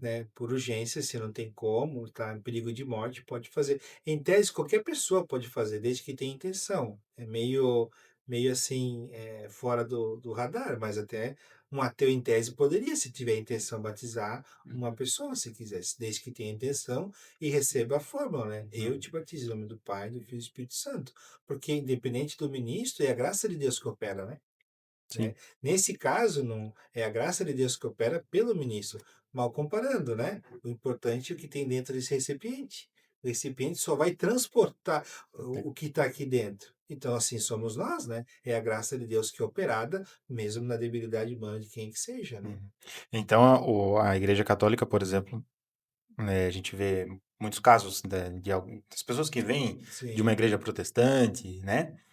A Igreja Católica entende que aquele batismo, se seguir uma determinada fórmula Sim. ali, ele é válido. Tem a intenção, Uhum. né? A intenção. Porque a gente sabe que tem muita igreja por aí, também não vou citar nomes, né? Mas algumas aí que a gente não reconhece porque eles fazem de qualquer jeito, faz mais um espetáculo do que um batismo, né? Basicamente, nós seguimos muito a doutrina de Santo Tomás, matéria e forma. Matéria é água. A forma, eu te batizo, em nome do Pai, do Filho e do Espírito Santo. É eu te batizo, né? Não é a comunidade te batiza, Uhum. nós te batizamos, eu te batizo. Entende? Seguindo a fórmula e a matéria, e aqui dentro disso tudo temos o combo da intenção, é muito importante, né? Se uma pessoa não tem intenção, o que que é intenção? Tá, um ateu vai batizar. Então, eu tenho intenção, pela fé dessa pessoa, de batizar ela. Em nome do Pai, do Filho e do Espírito Santo, ou seja, uma reta intenção. Uhum. É isso que a gente está querendo dizer. Agora, uma pessoa que não tem isso, então o Não batismo vai. não é válido. Uhum. Então, essa é a intenção, né? É a intenção, basicamente, de fazer a celebração da forma mais possível da realidade mais possível que se apresenta, né? Agora mudar um pouquinho a pergunta, Sim, sair um pouco do batismo. A gente falou, o senhor comentou sobre a pessoa que não pode ser padrinho porque ela tem pena canônica. uma pena canônica. Então, fazendo uma pergunta que me veio, assim, que mandaram para mim foi: uma pena canônica, tal, então o tribunal eclesiástico, É, ele julga pecado também? é, é, Como é que como é que a gente pode explicar isso, padre? sim. Nossa realidade católica de fé, nós temos aquilo que chamamos de foros, né? Uhum. O foro interno e externo. O foro externo é a nossa realidade como um todo. O foro interno é aquilo que temos em relação a Deus e a nossa própria conduta, né? Para isso, nós temos um tribunal que se chama Penitenciaria Apostólica. Ele é o tribunal responsável por isso, né? Ele que vai acolher isso. Geralmente, o confessor ou o bispo faz um apelo ao tribunal, tudo em sigilo, e Uhum. essas questões mais internas são tratadas diretamente com a penitenciaria apostólica. Não é que a pessoa fica presa lá numa penitenciária, Sim. não. Penitenciaria apostólica é esse local que trata de todos os assuntos relacionados ao foro interno. Exemplo, né? Antes do Papa Francisco era assim, agora mudou um pouco depois do Ano da Misericórdia. Uma mulher deveria se confessar a mim do pecado do aborto, né? Então, eu só poderia absolver ela se eu notificasse a penitenciaria apostólica. Só que essa notificação não pode ser feita assim, nominal, bonitinho, não. Tinha que tentar comunicar à penitenciaria apostólica que eu estava com caso de uma pessoa que veio se confessar, e aí a penitenciaria daria o aval e daria absolvição para a pessoa. Agora, com o Papa Francisco mudou um pouco isso. O próprio padre, eu não saberia dizer com precisão. Uhum. Seria mentindo se eu tivesse convicção total do que eu estou dizendo. Mas me parece que a partir da misericórdia mudou. Parece que qualquer sacerdote pode absolver esse pecado na confissão. Eu acredito que antes era via penitenciaria apostólica, agora não mais. É um dos casos, né? Uhum. Tantos outros, né? Por exemplo, o homicídio já era necessário, porque o homicídio em si, existe várias questões que devem ser relacionadas. Se alguém ainda tenta a sua vida, Uhum. de fato é um pecado matar outro, mas você estava Sim. defendendo a sua vida. Então, difere muito, porque diferente de uma criança no útero materno que não tem como se defender, e extremamente é um ato violento e mal alguém fazer, às vezes o suicídio não, o homicídio, Homicídio. desculpa, o homicídio, ele de fato é algo que você às vezes tem que fazer para poder se proteger. Se Sim. fosse assim, ninguém poderia ser militar, Pois é. policial, algo do tipo, né? É justamente porque você tem que garantir a defesa das pessoas vulneráveis, né? A defesa dos inocentes, né? Uhum. Por isso que não é um pecado reservado, enfim, à Santa Sé. Uhum. Olha, assim, também falando no contexto ali do Código de Direito Canônico como um todo, né? Se as pessoas forem pesquisar um pouco ali também, como é que funciona, tem os cânones, que são as regras, né, que fazem parte ali a explicação toda do Código de Direito Canônico, né? Então muitas pessoas vão achar, poxa, mas será que então isso tudo rege coisas que vão punir as pessoas ou vão julgar as pessoas, mas não é, talvez a gente poderia também dizer que não é nesse sentido, né? Mas o objetivo e a finalidade a ser perseguido é a salvação das almas, Isso. né? É o último cânone do código, né? Uhum. A finalidade de todo o código é a salvação das almas, né? Cânone por quê? Na antiga Grécia havia um tipo de uma vara que era uma medida, né? Era uma forma de medida. Então, aos poucos, foi se adotando esse nome cânone, que é uma maneira de medir não as atitudes, mas a realidade como um todo. Então, todo cânone busca fazer isso, ser uma métrica da realidade, tentando ajudar a ser mais assertiva possível. Mais assertiva possível.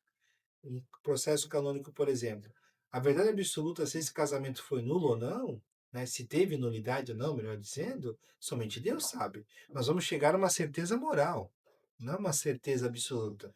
Quem só tem é Deus. Então o código ele está tentando, da melhor forma, da melhor maneira assertiva, fazer com que a realidade de fé possa ser vivida e compreendida. Certo. Então, assim, padre, para a gente já entender o código, então, o tribunal da igreja, né? A gente trata de penas, direito penal, que é ali que o senhor falou sobre os sacerdotes, direito matrimonial, o julgamento do pecado. É, mas assim, hoje, como é que o senhor acha que é fundamental, é muito importante a gente ter esse tribunal mais atuante, as pessoas procurarem mais informações e tal. Como é que está essa visão assim hoje? Como é que a gente deveria trabalhar o tribunal hoje para nós, né, os fiéis, os leigos, principalmente que não conhecem Sim. tanto, a gente deveria trabalhar nesse sentido de divulgar mais o trabalho do tribunal, de ter mais essa visão, essa consciência do que ele faz? Sim. Essa sua pergunta ela é interessante para primeiro entender como é que uma pessoa eventualmente pode apelar ao tribunal, Uhum, né? As causas matrimoniais são diretamente no tribunal, né? Como eu digo, é o carro-chefe, as causas matrimoniais. Mas uma questão no sentido, vamos assim dizer, que vá para uma realidade mais penal, existem outros caminhos uhum, antes de ir diretamente ao tribunal. E muitas uhum, pessoas elas vão direto ao tribunal, entendi. né? Exemplo, um sacerdote X fez algo de errado e Uhum, a pessoa vai direto ao tribunal. Não é o caminho. O primeiro local de acolhimento desse tipo de denúncia uhum, é a chancelaria. uhum. O chanceler, numa arquidiocese, numa diocese, ele é o secretário do bispo, Sim. né? Porque a igreja ela é uma monarquia porque ela tem uma dimensão patriarcal, Uhum, não no sentido negativo, hoje como se fala, mas o bispo é o pai da diocese. Então, quando alguma coisa acontece ruim na casa, tu vai falar com quem? Vai falar com o pai, é. né? Então, o local mais próprio para que a pessoa possa apresentar a sua queixa é na chancelaria. Se for uma questão gravíssima, que seja algo com uma criança ou vulnerável ou Uhum, equiparado, nós temos, além disso, um outro mecanismo, que é a ouvidoria, que foi instituída pelo Papa Francisco. Né? Se uma criança vulnerável foi, de certa forma, né, foi feito de vítima, ou seja, foi feito um dano à pessoa, sim. né? Então, primeiro se vai à ouvidoria, que hoje na diocese é acompanhada por um grupo de pessoas, tem um padre que é responsável, tem psicólogos, tem pessoas leigas, homens e mulheres, que vão acolher aquilo, fazer uma síntese e daí apresentar isso para a chancelaria. E a chancelaria Vai. vai aos poucos, juntamente com isso, fazer um chamado processo administrativo, para realmente fazer uma verificação se realmente o que a pessoa está dizendo tem procedência ou não. Para daí apresentar à Santa Sé as evidências que Uhum, foram apresentadas e a Santa Sé dar a permissão de ser feito um processo penal ou não. Que aí, digamos, a estrutura do tribunal, aí ela entra em vai ação. vai estar atuando. Então, basicamente, o tribunal, ele atua na maneira com o código no sentido matrimonial, de maneira mais Uhum, objetiva, mais concreta, mas já nas outras esferas, especialmente a penal, são alguns outros trâmites que têm que ser feitos. Muitas pessoas, quando têm algum tipo de denúncia, vai vai direto diretamente lá. no tribunal. Lá não é o local para isso. O local para isso é a chancelaria. O chanceler hoje é o padre Jonas que ocupa esse cargo, ele tem a missão de recolher tudo isso, fazer uma síntese e apresentar diretamente ao bispo, né? Em tese, é apresentar diretamente ao bispo, Sim. né? Vê que são duas situações que dão dois Sim, caminhos, né? sim, Bem diferentes, né? diferentes. Embora procurar o mesmo objetivo ali, mas Sim. diferentes, né? Porque os delitos graves, eles têm que ser acompanhados pelo bispo, né? Já uma questão matrimonial é uma questão mais do dia a dia, ela é ordinária, embora o bispo também faça seu Sim. acompanhamento com aquilo que ele conversa com o lugar judicial. Mas de maneira ordinária seria mais esse caminho, né? Que é um caminho mais sigiloso, não que pelo tribunal não seja, mas é um caminho mais restrito, né? Agora que o senhor falou em sigiloso, por exemplo, comparando com o que, quando a gente fala em tribunal, claro, para quem não conhece, né? Acredito que muita gente que vai estar assistindo a gente lembra do tribunal, do fórum, da justiça Sim, comum, né? E ali praticamente os caminhos são sempre os mesmos. O método é o mesmo, né? Porém, tem processos na justiça comum civil que são públicos, os processos via de regra são sim. públicos, né? Tirando o direito de família e tal. No caso do tribunal eclesiástico, São daí não, né? reservados. São Esse todos não tem reservados. acesso. Não, não, são todos reservados, né? Justamente porque estamos lidando com vidas e vidas no sentido sobrenatural, né? Uhum. Porque não que somos melhores do que o processo civil, mas nós lidamos com uma realidade humana e sobrenatural ao mesmo tempo. Por isso que há necessidade, né, de resguardar o sigilo dos fatos e daquilo que foi a condução do próprio processo. Tanto que no processo um processo penal, que é um processo administrativo, as partes, ou seja, demandante e demandado, vão ter acesso aos poucos, Uhum. mas nunca vão ter o processo em mãos, Uhum. né? Uhum. E quando acontece, por exemplo, assim, padre, o Jorge aqui casou e teve ali fez tudo certinho ali, o sacramento do matrimônio, tudo. Mas aí resolveu que não dava mais certo, separou, Sim. foi embora para outro estado. Daqui ele foi lá pro Amazonas Certo. e ele quer casar de novo lá. Mas lá ninguém conhece ele. Tem essa conversa entre as dioceses, tem como saber se aqui ele já foi casado ou não. Por exemplo, sem que ele leve essa informação. Interessante pontuar Que também que sempre é o Jorge, né? é interessante pontuar que é um exemplo, né? Ah, O pessoal vai me enquadrar, poxa, tu casou já? Eu nem sabia. não, é um exemplo. Por enquanto é um exemplo. A igreja é muito sábia ao longo dos séculos. Todos nós, quando casamos, nós somos inscritos no livro do batismo. Uhum. E nesse livro do batismo existe uma nota marginal, onde, ao longo do tempo, vai registrando a vida da pessoa, de maneira mais própria, a sua vida específica. Eu, exemplo, eu nasci em São Paulo Uhum. e fui batizado na igreja da paróquia Santa Cruz, do bairro Umarizal, que é da Diocese de Campo Limpo, um bairro de São Paulo, não é? Quando eu fui ordenado, fui notificado lá para aquela paróquia que eu fui ordenado tal dia, tal hora. Então está lá marcado. Nicanor foi ordenado padre no dia 30 de agosto de 2013. Está lá, né? Grava bem, Está Jorge. lá. 30 de agosto. Tá lá marcadinho. Então, se eu, sei lá, deixo o ministério, né? Tirando Aham. agora o problema do Jorge jogando para mim. Mas- Se eu deixo o ministério e vou lá para o Amazonas, né? Ou eu posso usar de mentira, falar que eu não sou batizado, que Sim. é uma possibilidade, né? Aí a responsabilidade do dano, no dano no sentido espiritual é minha mesmo. Uhum. Mas aí, se eu tiver o mínimo de idoneidade, eu vou dizer, olha, eu vou apresentar a minha certidão de batismo atualizada e lá vai estar constando, né? Ou seja, que eu sou ordenado, não tive dispensa no caso, né? Então, enfim, que eu fui ordenado e eu não posso casar por isso, eu tenho impedimento de ordem. Ou a pessoa já foi casada, tem impedimento de casamento, já foi casado.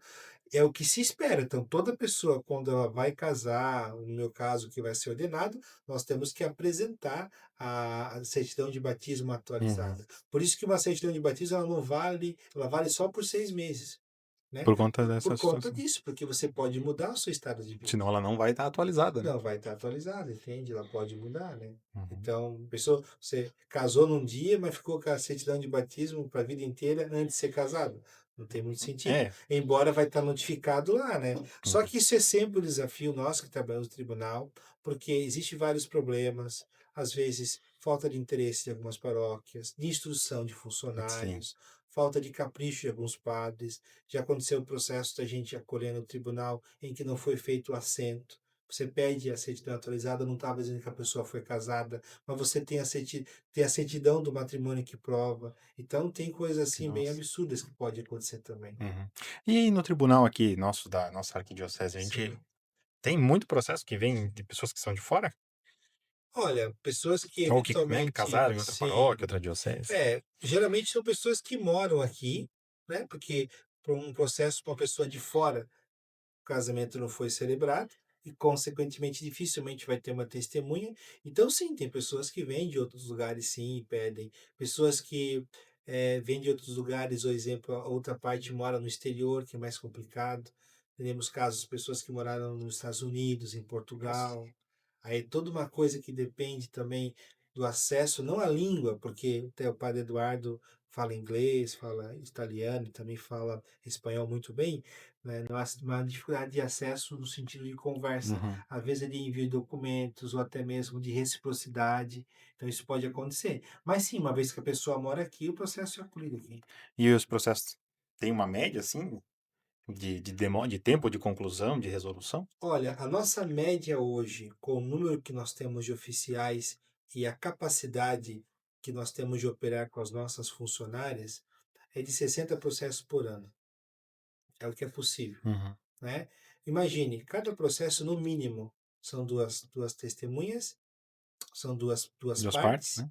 e três testemunhas. Então, Uhum. são cinco 5 pessoas, envolvidos. né? Agora, imagina isso vezes 60, não sou muito bom em matemática, Ainda bastante.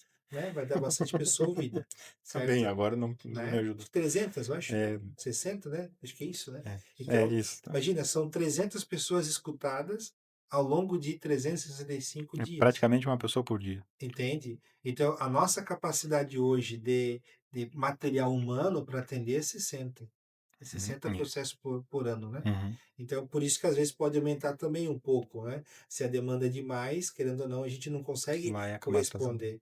E tem outros problemas, porque às vezes a pessoa não colabora, ou fica mudando de testemunha porque a testemunha não colabora.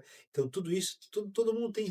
Uma coisa que eu vejo: todo mundo tem rapidez. Uhum. Mas quando é o seu processo, quer que tenha a paciência do mundo, É. né? Todo mundo quer a Sim. rapidez, mas quando chega na vez dela, eu sempre falo que às vezes um processo canônico, Gilson e Jorge, é como num acidente de trânsito, Hum. né? Tu fica ali 1 hora reclamando por que essa fila não anda. Mas quando é a tua vez de passar, tu vai bem lento, olhando o Pra acidente, ver o que ver se ninguém aconteceu. morreu, tal, né? Então, o processo canônico é assim, todo mundo tem pressa, mas Boa quando é a comparação. vez, é naquela lerdeza. E por isso que a fila aumenta, por isso que a fila não anda, né?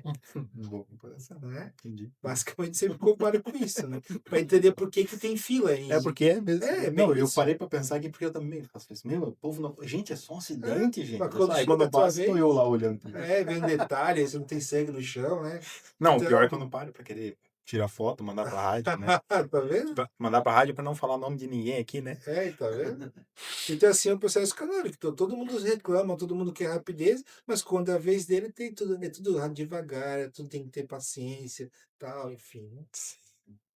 Olha, assim também, muitas pessoas talvez que vão estar assistindo, né, vão com as inúmeras explicações, podem ser que identifiquei alguma irregularidade, vou precisar acionar o tribunal.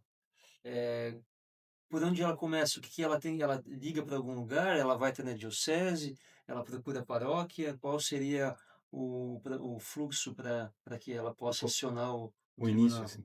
Então, um processo matrimonial, como falávamos, é a pastoral judiciária, ou a pastoral judiciária mais próxima da sua paróquia, né? Como eu disse, todas as comarcas da nossa arquidiocese têm uma pastoral judiciária, só que nem todas as paróquias. Então, o que que geralmente um pároco que não tem, ele tem que ter o bom senso de encaminhar a uma paróquia que tenha. Uhum. No nosso caso aqui de Jaraguá, nós também somos, além de tudo, uma câmara eclesiástica. A Câmara Eclesiástica ela fica na minha paróquia hoje. Lá, os testemunhos são ouvidos para que as pessoas não tenham que ir até Joinville. E hoje, o responsável pela Câmara é o diácono Anacleto, Uhum. né, que é um grande colaborador hoje também aqui na nossa realidade comarcal. Então, basicamente, se a paróquia, aqui eu estou falando na Da região comarca. de da comarca de Jaraguá do Sul. Se uma paróquia não tem pastoral judiciária, é só encaminhar para a minha paróquia e o diácono Anacleto vai ser acionado para estar orientando essa pessoa. As outras comarcas também têm alguma coisa parecida, mas eu digo aqui, Jaraguá do Sul, esse é o caminho. Então, aqui vocês têm têm uma pastoral judiciária, então é mais tranquilo Uhum. falar diretamente contigo ou com Mayra. a Mayra, né? Ela é mais responsável, mais à frente disso. Mas se uma paróquia X não tem, o caminho seria ou vir aqui também, ou ir diretamente lá falar com o diácono. Se é um processo penal, como eu disse, o caminho é a chancelaria. Mas porque ela não impede de uma pessoa que é da paróquia vizinha vir aqui na nossa paróquia para Não, que iniciar um. poderia também tranquilamente, né? Desde que também haja tempo hábil, Sim, sim. né? Mas eu Enfim, digo, por questão territorial da pode, paróquia, não é pode. proibido, né? Não, Não é que tem que ser na sua não paróquia. tem, não é? Porque senão, se não É, tiver a pastoral, como é que vai fazer também, né? lógico, lógico. E assim, ó, a missão do diácono Anacleto, ele é o coordenador da pastoral. Uhum. Ele que ajuda. Mas, eventualmente, se alguém pode adiantar as coisas, que bom que seja, né? Sim, é que nem a gente falava agora, né? Se tem a sua limitação dentro do tribunal por conta É, da mão de obra, né?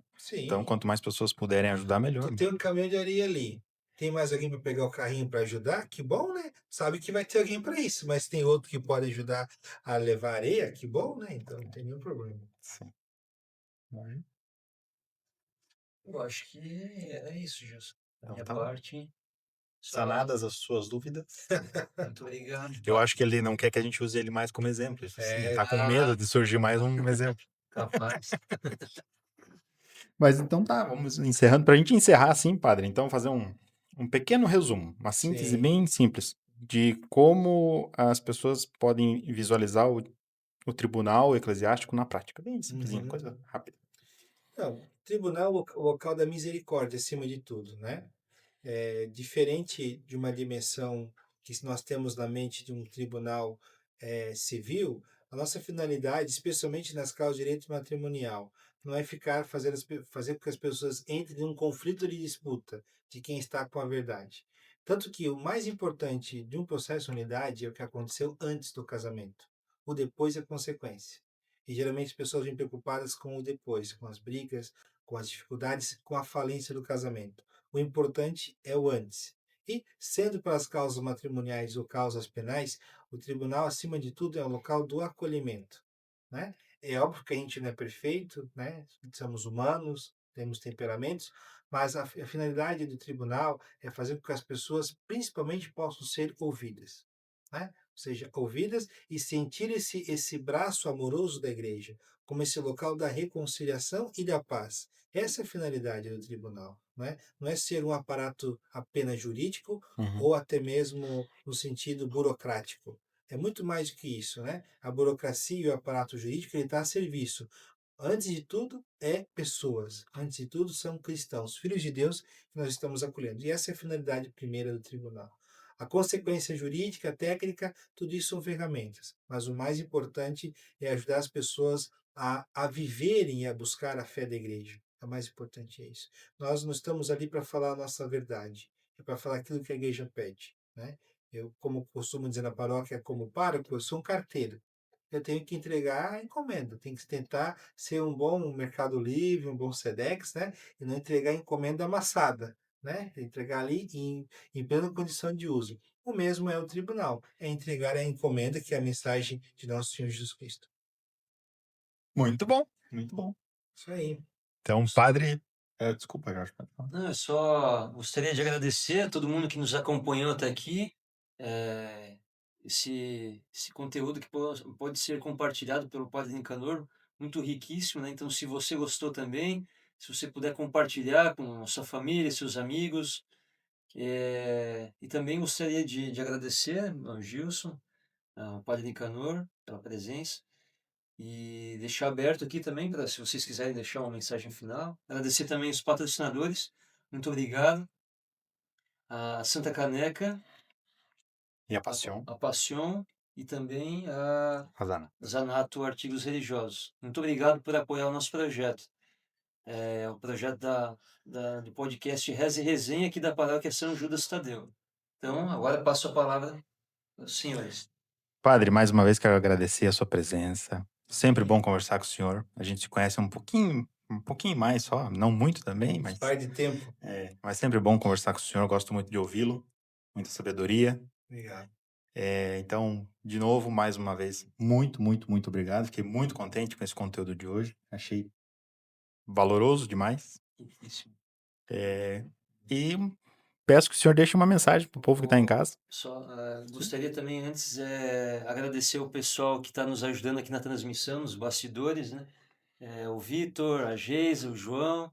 Valeu, muito obrigado aí por todo o suporte também que vocês nos dão aqui. Pode deixar uma mensagem para o pessoal, Pato. Então, Por favor. agradeço novamente o convite. Como eu já disse, eu não tenho muita familiaridade com as questões de redes sociais. Uma coisa é você estar ali no WhatsApp, Facebook, outra coisa é você estar na tela falando, né? Mas agradeço a oportunidade e de me ajudar a desafiar, né, essa dificuldade que eu tenho. Confesso que eu sou um pouco tímido para isso, então agradeço muito pela oportunidade, que foi realmente, se eu ajudei, com certeza também fui muito ajudado, né? E um abraço para todas as pessoas que conheço, que são muitas, amigos, pessoas da minha paróquia de origem, por onde eu passei, né? O meu muito obrigado, e se eu sou o que sou, é graças a uma multidão de pessoas. Então, se eu ficar nomeando uma ou duas, eu vou estar sendo talvez ingrato. Então, por todas as pessoas que fazem parte da minha vida e que são instrumentos da minha salvação, muito obrigado. E obrigado por estar aqui novamente. Então é isso, pessoal. Hoje, mais uma vez, muito obrigado pela companhia de vocês. Não esqueçam lá de curtir, né? Se inscrever no canal. Depois esse episódio vai estar disponível também no Spotify. Então vocês podem acompanhar, vocês que não conseguem assistir, mas podem ir dirigindo e escutando esse conteúdo de hoje. Muito obrigado. Compartilhem com o máximo de pessoas que vocês puderem, tá? Deixem nos comentários as perguntas que vocês tiverem ainda, dúvidas que surgirem conforme vocês forem assistindo. Depois a gente dá um jeitinho de trazer o padre de novo para responder, daí. Já que ele gostou de falar hoje na tela, então a gente traz ele de novo, marca mais uma, né? Faz o dia das respostas. E é isso. Obrigado, Jorge. Obrigado, padre. Obrigado, pessoal que está aí nos bastidores. E até a próxima. Valeu. E você também, Reze e Resenha pode chegar. Tem palavra viva pra te inspirar. Se é fé com verdade e alegria, Reze e Resenha todo dia. Reze e Resenha, Fé que vira conversa.